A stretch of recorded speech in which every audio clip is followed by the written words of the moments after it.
Olá, tudo bem? Você está na TV Câmara. Esse é o Com a Palavra. Eu sou o Matheus Camargo e o entrevistado de hoje, para vocês terem uma ideia, eu nem fiz roteiro, porque é um amigo meu de longa data. Ele é um jornalista que gosta de se meter em confusão. Não tem lugar por onde ele passa que ele não arruma uma briguinha, e isso é bom. Nós vamos conversar hoje com o meu amigo Júlio César Garcia. Júlio, muito obrigado pela sua presença, por estar aqui.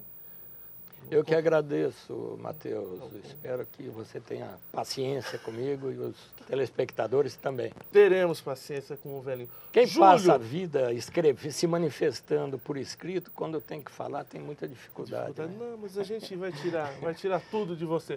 Júlio, são quantos jornais já que você já trabalhou? Eu não tenho a conta desde o Velho mas Testamento? Veja lá, eu comecei... Olha, tem uma coisa engraçada. Eu estava esses dias pensando, para não ficar muito ridículo aqui, estava pensando aqui que eu poderia falar nesse resgate da minha profissão. Cara, eu lembrei que eu publiquei a primeira crônica num jornal chamado Folha de Palmital, que era a cidadezinha onde eu cresci, né? A minha primeira infância foi lá. Eu tinha 9 para 10 anos, quando eu publiquei a primeira crônica. Você lembra o tema? Lembra? Claro, foi um protesto, como sempre. Foi um protesto contra o prefeito que estava reformando a pracinha da Matriz, onde a gente brincava. Sim.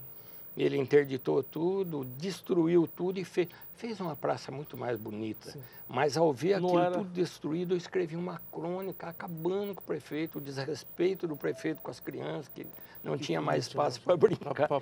E o jornal teve a coragem de publicar aquilo de um menino de 10 anos, cara. E aí, então, quer dizer, isso aí não foi trabalho, foi uma espontâneo, né, de criança.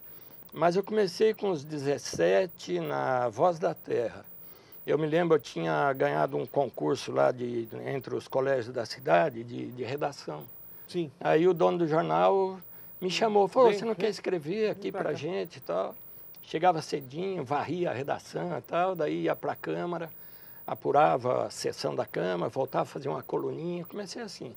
Aí foi a Voz da Terra, a Gazeta de Assis, outro jornal de Assis, depois fui para São Paulo, fiz faculdade lá, trabalhei quase 15 anos na Abril, na editora Abril, quando era ainda ali na Marginal. Peguei um tempinho depois, quando mudou para Pinheiros, ali para Berrini, Avenida Berrini. Sim. De São Paulo, trabalhei no jornal Movimento, fui cobrir férias no Estadão, eventualmente, ainda trabalhando na Abril, e fui também, depois de lá, voltei para Assis. A gente sofreu um trauma. Eu tinha um menino, meu mais velho, morreu atropelado e tal, a gente ficou muito abalado. Falei, vamos voltar para o interior. Vamos para o sítio. Enfim, aí voltamos para Assis, fiquei mais uns anos em Assis. Aí de Assis fui para Presidente Prudente, que tinha um correspondente do Estadão, que era lá da região, e eles estavam abrindo o jornal Oeste Notícias. Aí para montar a primeira equipe, aí ele me chamou, fui para lá com ele. Depois de lá, vim para Rio Preto em 97. Cheguei aqui em 97 no Diário da Região. E ali fiquei também, olha, quase 15 anos. Viu? Isso mesmo. Aí fui para Brasília, acabei me aposentando, mas enfim, ainda fui para Brasília, trabalhei lá no Instituto Socioambiental, uma ONG ambientalista. E depois saí dessa ONG e fui fazer assessoria de imprensa, onde eu estou ainda. Se não fosse jornalista, Júlio, você chegou a pensar esses EC que a gente faz à noite, dormindo, o que seria? O que ia ter dado? Olha, eu acho que o jornalista, eu estava pensando esses dias até para escrever essa crônicazinha aí que a gente voltou agora a colaborar com o Diário. Desde pequeno, o que eu queria ser, depende da época, sabe? Em cada fase da infância, eu tinha certeza que eu ia ser alguma coisa, né? De pipoqueiro, até o cara que projetava os filmes no cinema, enfim, cada época você vai falando uma coisa, né? E já adulto, eu não sabia, eu comecei História na Unesp, comecei Psicologia, eu fiz Educação Física, já era jornalista, mas fazia tudo, eu não sabia onde o barquinho sem vela ia ancorar, né? E acabou ancorando mesmo no jornalismo, foi a única coisa que me restou. E eu não concluí história, não concluí psicologia, abandonei tudo, fui largando tudo. Então, eu não sei o que eu seria, até padre. Eu era pequenininho, eu ganhei uma coleção daquela que chamava Edições Maravilhosas, Histórias de Santos, sabe? Sei. E a história de São Francisco, mas me cativou de um tanto, assim, aquilo que eu falei, eu vou ser seminarista, eu quero ser padre. Olha só, que sorte a igreja teve. Que teve de... Que sorte que a igreja teve. Ia ter uma paróquia bastante animada, né? Eu acho que sim, viu? Não sei se pesaria a favor da igreja, mas, enfim... Aí é isso, cara. Eu não sei o que eu seria, não. Não tenho ideia. Hoje eu não tenho a menor ideia. Eu acho que, sem ser jornalista, eu já não estava aqui na vida. Já estava no... Julião, e nós, dinossauros desse universo jornalístico, o que vai ser do jornalismo agora?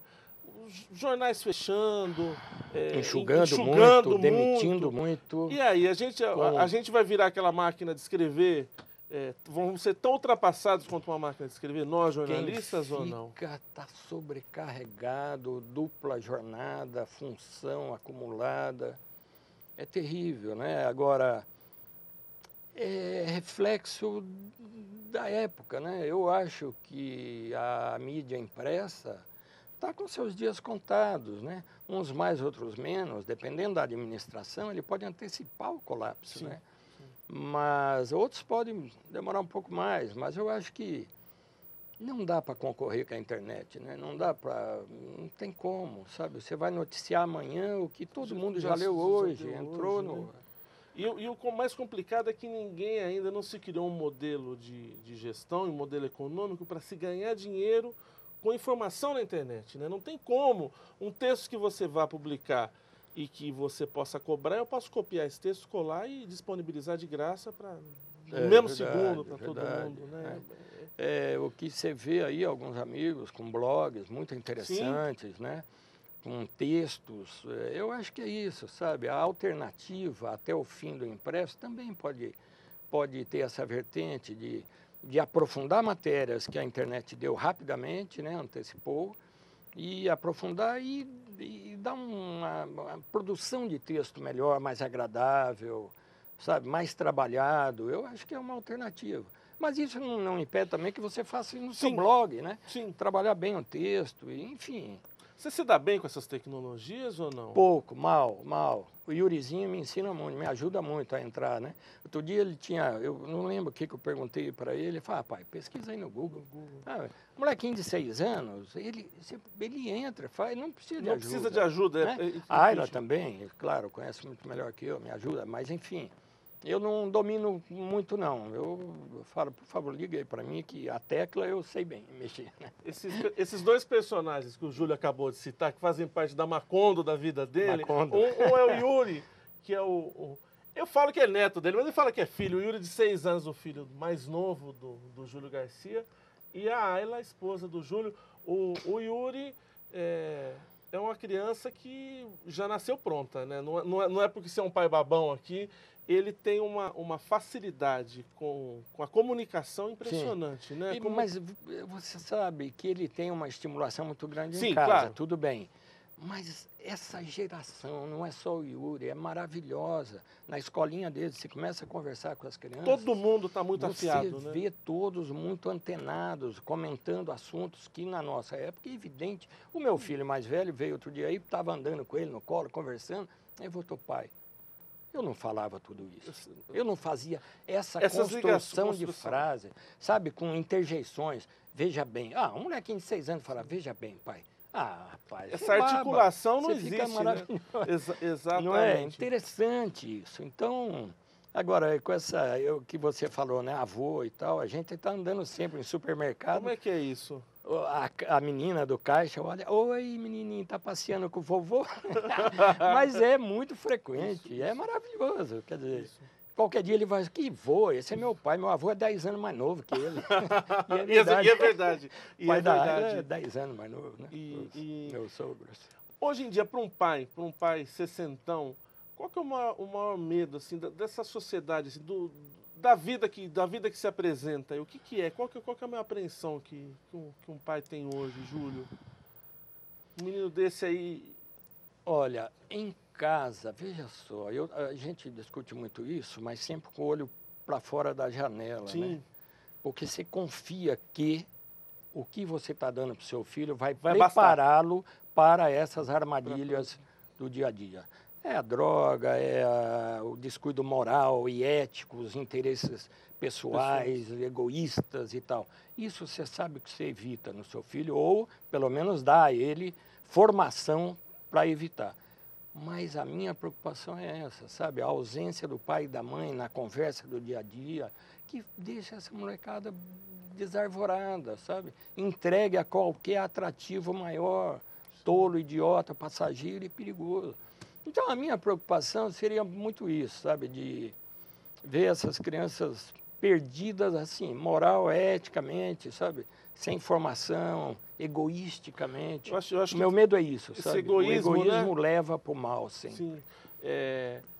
Esses dias, na imprensa, na Folha de São Paulo, uma coisa que chamou muito a atenção, os alunos das faculdades, os professores tendo que chamar o pai e a mãe para conversar com o aluno de faculdade, com homem, com gente adulta, porque eles não sabem lidar uns com os outros. Uma coisa que seria para uma classe de 6 anos de idade, alunos com 20 anos de idade tendo que passar por isso. E agressivos. Eu estava lendo esses dias, professor espancado, sabe? Eu me lembro, Matheus, houve uma mudança muito boa, favorável, positiva na formação dos professores. Mas eu me lembro, meu pai, que foi o grande estimulador de eu ler, de eu pensar, de eu refletir, meu pai não tinha o curso primário completo. Sim. Ele abandonou a escola. No 4º ano, incompleto, atirou a sacolinha, porque eles iam para a escola com uma sacola de pano, um bornal de cadernos e livros, jogou no peito do professor e foi embora. Por quê? Era a época, como ele dizia, a pedagogia da violência, né? Meu pai era um desenhista precoce, desde criança, chargista, bom. Sim. E ele se distraía na aula, desenhando os personagens dele no caderno, o professor vinha por trás e dava tapa na orelha para chamá-lo de volta à atenção. Né? Atenção. Batia. Tá? E quando aconteceu essa ruptura radical dele, que ele jogou livre, nunca mais voltou, foi um dia que o professor botou ele ajoelhado em grão de milho, de castigo, dentro da sala de aula, na frente dos coleguinhas todos e tal. Ele foi lá, ajoelhou, começou a doer, levantou. Nunca mais voltou para a escola. Nunca deixou de ler. Era uma coisa...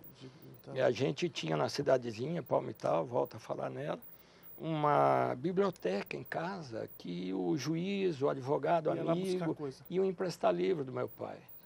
Então, estimulou sempre a gente ler, brincava com as palavras, fazia, sabe, o duplo sentido de algumas palavras. Era uma coisa desafiadora, encantadora até, né? Sim. Coisa que a gente faz com o Yurizinho hoje, ele reage muito bem. E leva para frente, faz muito interessante.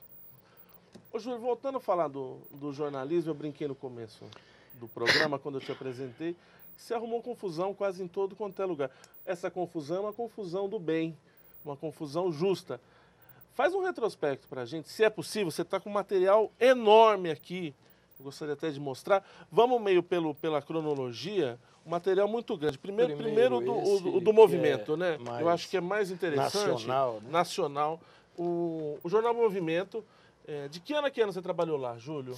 74, 70 e... Olha, meados de 70, na segunda metade, mais fortemente, na segunda metade da década de 70. Não sei se tem data aqui, olha.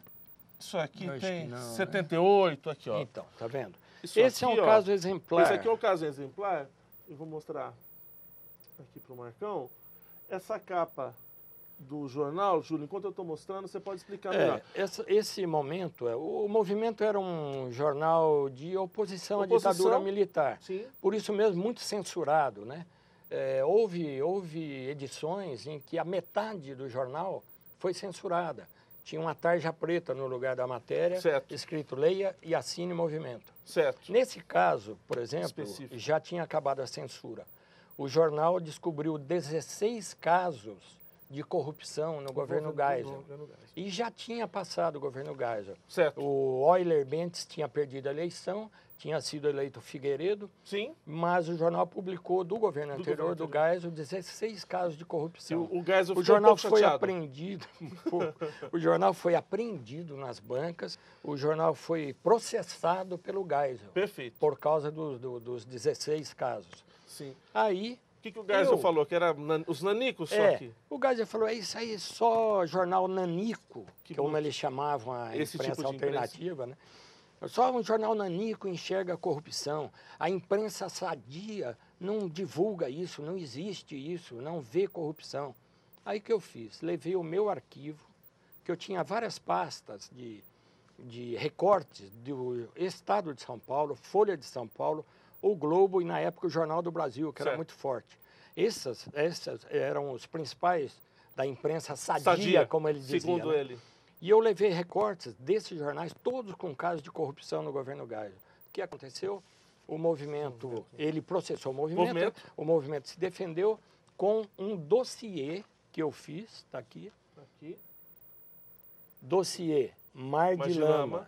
E aí, 20 páginas, um caderno de 20 páginas com aí sim, com corrupções, com fatos sobre corrupção no governo Geisel, publicados apenas pela imprensa sadia, como ele dizia, né? O resultado dessa matéria, desse dossiê que você fez, o que aconteceu com o movimento? Absolveu o jornal no processo, né, que o Geisel tinha movido e deu essa vitória. E ainda foi o jornal que atingiu uma tiragem de 20 mil exemplares. Durante toda a vida do jornal, nunca tinha chegado, a não ser no número 1. Número 1. Quando lançou o jornal, vendeu 20 mil exemplares. Depois nunca mais. Foi caindo por causa da censura, cortava as matérias. Aí, nesse número, vendeu 20 mil exemplares de novo. Foi um resultado financeiro maravilhoso. Deu para pagar as contas, dívida e tal. Ficou todo mundo feliz. Foi muito bom. Menos o presidente. Menos o presidente. E aí o Bernardo Kucinski? O Bernardo Kucinski escreve um estudo... O livro Jornalistas e Revolucionários. Um estudo maravilhoso. Nos tempos da imprensa alternativa. A história dos principais jornais alternativos, Opinião, Movimento, Em Tempo. Sim. E aí tem um trechinho em que ele fala esse episódio nosso aqui, ó. Ô, Júlio, antes de ir para o segundo bloco, eu queria que você, já que nós estamos levantando sua bola, te colocando na história, lê esse trecho para a gente encerrar esse bloco, que fala de você e fala desse momento. É verdade, olha aqui, na página 329. Na página 329 do Jornalistas e Revolucionários. Nessa mesma edição, já derrotado o general Euler Bento Monteiro, e eleito Figueiredo, o movimento produz O Mar de Lama, um dossiê sobre a corrupção no governo Geisel. A edição é apreendida, novamente aprendeu, a edição é apreendida e o movimento responde com um dossiê ainda mais completo, uma pesquisa na forma de verbetes, produzida um mês depois por Hamilton Almeida Filho e Júlio César Garcia. A vendagem chega a 20 mil exemplares, só alcançada na primeira edição do jornal. Perfeito. Que é um registrinho aí para robustecer minha ralinha biografia no jornalismo. Ô, Júlio, eu vou chamar um breve intervalo e a gente volta já para o segundo bloco. Você está no Com a Palavra, aqui é a TV Câmara, o canal do Legislativo. Daqui a pouquinho a gente volta com mais do jornalista Júlio César Garcia. Até já. A Câmara é a sede do Poder Legislativo, a Casa de Leis de município.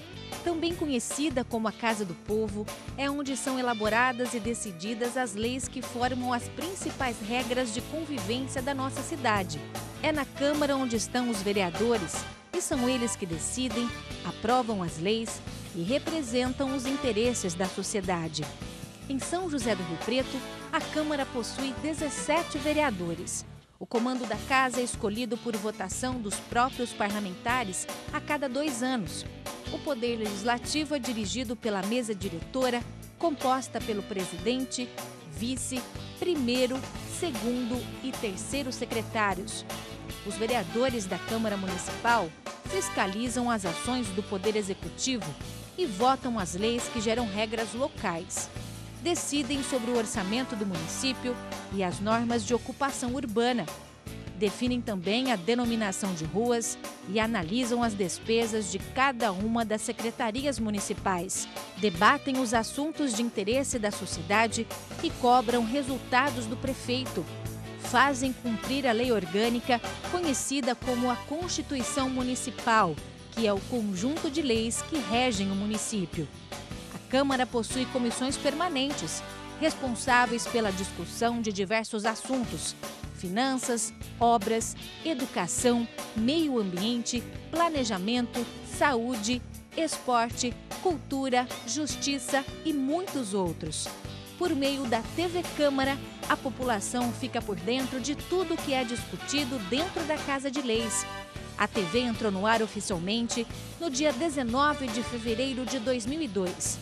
Hoje, tudo o que acontece na Câmara e na cidade pode ser visto na tela da TV Câmara, o elo entre o Legislativo e os munícipes, proporcionando acesso integral ao que os vereadores pensam, falam e votam. A TV Câmara cobre temas de interesse público e educativo, com programas de entrevistas, debates e informativos. A TV é uma ferramenta da publicidade ao cidadão, um dos princípios do poder público. A história de personagens políticos, questionamentos, leitura dos diferentes pontos de vista estão em programas como Questão de Ordem, Câmara Cidadania, Fique por Dentro, Identidade Feminina, Você Conhece e Câmara Notícias. As sessões ordinárias, extraordinárias e solenes são transmitidas ao vivo, com reapresentação em horários alternativos. Toda a programação é transmitida pelo Canal 4 da NET e em breve em sinal aberto e digital. TV Câmara há 13 anos. Verdade, cidadania e transparência no canal do Legislativo.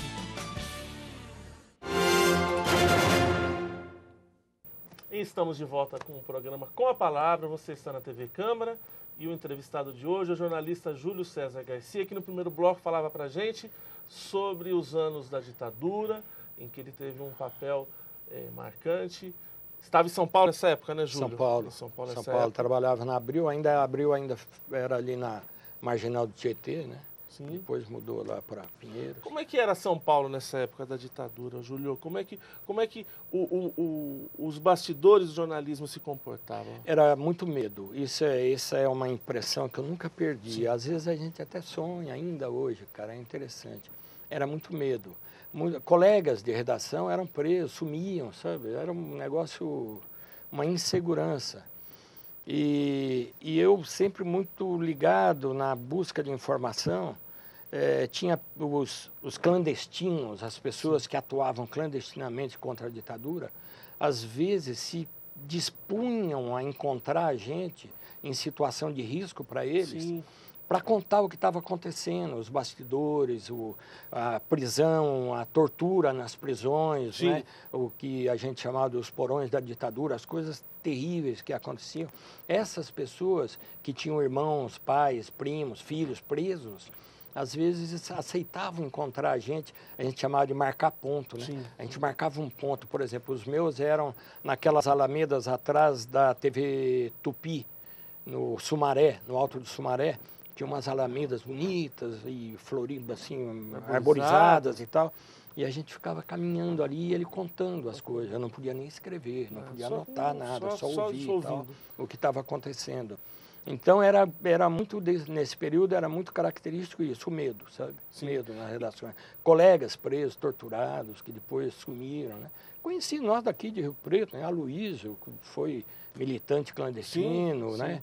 Um grande companheiro do Marighella. Estava lendo agora o livro Marighella. Fantástico, uma reconstrução fantástica do período. Então, a gente que viveu aquilo, cara, eu sempre falei para os meus filhos, olha, foi um movimento importante de resistência, mas extremamente amedrontador, sabe? Inseguro, a insegurança que a gente vivia, um negócio terrível.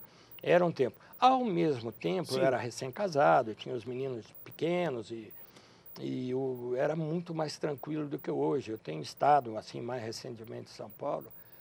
Hoje o medo tomou um outro lado, né? Não é mais o medo da reação política, da repressão. Da repressão. Hoje é o medo do dia a dia na rua ali, sabe? Você está andando com o celular, passa, o cara dá uma panca.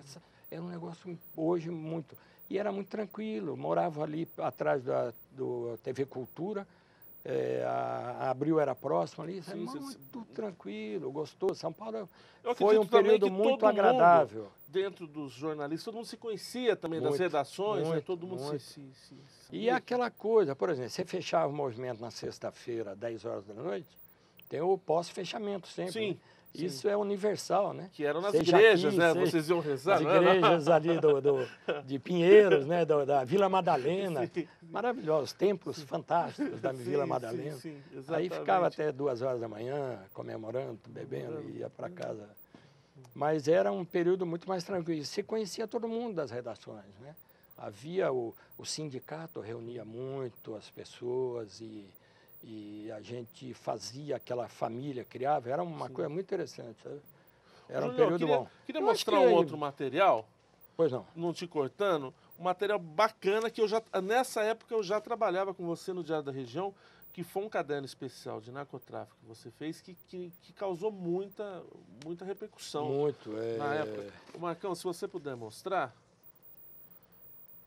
o título é fantástico. Crime organizado usa Rio Preto como bolsa de valores. Cidade vira polo de negócios entre traficantes de drogas que se reúnem aqui para definir esquemas de distribuição. É o caderno especial, isso aqui saiu em 25 de novembro de 1999, nos idos de 99. E é um caderno de 8 páginas. É claro, não precisa nem olhar para saber, a querida Rita Magalhães foi coautora desse crime, né? Ela, a Eliane Silva, que era a editora-chefe, né? Editora-chefe.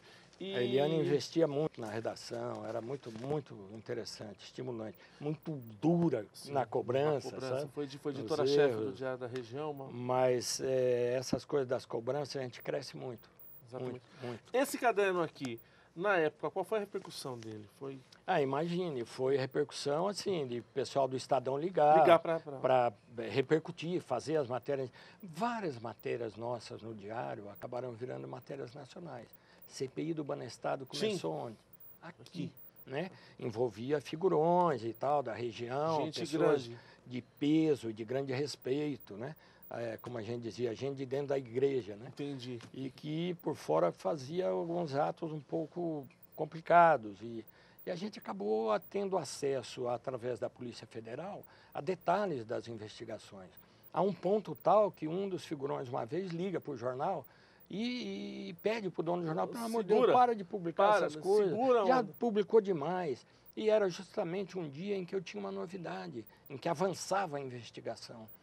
E aí o diretor do jornal chama o editor e fala, tem muita coisa, Chega, avalia já deu, aí, né? avalia aí, Já vê deu, o que se pode, se dá para parar e tal. Naquele dia o editor assinou a matéria comigo. Você bancou. Para dar respaldo. Vamos. É um período, tenho um grande orgulho do meu trabalho no Diário da Região, nesse período todo. Um jornalismo muito o jornal bom, bancava muito, jornal combativo. Isso aí. Você volta agora, a primeira crônica, o primeiro artigo já saiu ou não? Você volta agora? Não, eu revezo aos domingos, né? Isso. Porque é um revezamento durante toda a semana. Sim. No meu caso, eu revezo aos domingos com o Reizinho. O Reizinho. Outro cronista maravilhoso. Que eu... Nesse domingo, então, tem a tua primeira... no próximo domingo é a minha primeira. Que você começa... Retomar aquele bate-papo, né? Sim. Na verdade, eu gostei muito da ideia, porque não são artigos de análise, aquelas coisas que outros fazem muito bem, né? Eu gosto da coisa mais leve, recuperação de memória, enfim, tempos de infância. Se você pudesse coisa escolher, mais leve para domingo. Júlio, um personagem do mundo aí, qualquer um, dos vivos, mortos para escrever uma biografia deles. Você estava falando da biografia do Marighella. Quem que te seduz hoje, que você está seduzido? Assim, que personalidade que você gostaria de abraçar? Olha, Matheus, muita gente, viu? Mas, enfim, historicamente, eu sou daqueles do tempo do Gandhi, né, cara? Eu era muito menino quando eu li a biografia do Gandhi, eu fiquei tão encantado com aquilo que até hoje, sabe? Era Gandhi, depois, assim, com muita estimulação do meu pai, Yuri Gagarin, tanto que meu filho chama Yuri. Mas não é pelo Gagarin, não, é uma homenagem ao meu cunhado, que eu adoro, e que grande tio, figura, né? O tio que ele ama também. Mas, enfim, são muitos personagens. Eu devo falhar para te definir alguma, assim, mais recente, viu? E tem alguma coisa no fone, algum livro, alguma coisa que você tá armando ou não? Não. O mais recente foi o dia em que Jesus pilotou um avião, que era uma coletânea das crônicas publicadas, né, no Diário e no Bom Dia, incluindo aquelas crônicazinhas de uma personagem, Geraldilene, que era uma empregada petista, né? Mas nem petista, é antipetista. Ela era radical de esquerda e brigava muito comigo e tal, tirava onda na minha cara. Então, esse livro era isso, essas crônicas. Mas você está sempre pensando em alguma coisa sem concluir, entendeu? Sim. Sem, assim, fazer biografia, talvez, enfim. Tô sempre assim, stand-by. O duro é que a idade é implacável, né? Chega muito rápido. Você começa a demorar um pouco, quando você definir já é tarde demais, já passou. Ô, Julião, por falar em idade, passou rapidinho antes de começar o programa, você estava meio nervoso aqui, falou, será que eu funciono na televisão? Mas a meia hora se foi, acabou o nosso tempo. Olha só. E eu queria pedir para você uma perguntinha bem tati-bitati, uma coisa bem de programinha, deixar um lema aí, uma frase, uma provocação, um xingamento para os nossos telespectadores aí. Não, ou uma dica de alguma xingar coisa. Não consigo. Eu acho, cara, assim, é ler, sabe? Ler. Eu não sei o que eu diria. Eu acho que eu só sei falar para jornalista, para aluno de jornalismo, para foquinha, que eu respeito, amo, sabe? Tive sempre uma relação de respeito. As foca véia também, né? As foca véia que nos ajudam também a crescer e tal. Mas, enfim, é ler, cara, sabe? É estar atento. Você vê os meninos chegando nos jornais agora, especialmente os estagiários, completamente despreparados, sabe? Desinformados. E é triste, cara, porque o que a gente fazia antes de ajudar a sentar, melhorar a pauta, ajudá-los nas pautas, hoje o editor não tem mais tempo para isso, está muito sobrecarregado com essas demissões, com os enxugamentos, né? Então, o meu pensar é sempre assim, ou é com a minha família, meu filho, o futuro e tudo mais, ou é com os meus coleguinhas de jornal, que é a minha vida, né? Eu adoro abrir o jornal de manhã e ver quem escreveu, quem fez. Acertou olha que legal, aqui, né? Olha que boa pauta, matéria. Então, é isso, sabe? Ler, se informar e absoluto compromisso com ética e moral. Não vejo nada fora disso, sabe? Espero que você tenha gostado, Juliano. Eu gostei muito da tua vinda. Que bom, aqui. Agora... E que os telespectadores também. Eu gostei até porque passou de fato rápido, né? Me surpreendeu. Eu fico muito ansioso. Aquilo que eu falei, você passa a vida se expressando por escrito, quando tem que falar, não consegue fazer cara inteligente, não consegue saber nada. Fica ridículo, né? Não. Você se sente oprimido na sua pequenez. Já vamos marcar o próximo. Que bom, Já vamos gostei. marcar o próximo, que bom. Olha, esse foi Com a Palavra com o jornalista Júlio César Garcia. Você está na TV Câmara, no canal do Legislativo. Continue com a nossa programação. Até. Um abraço.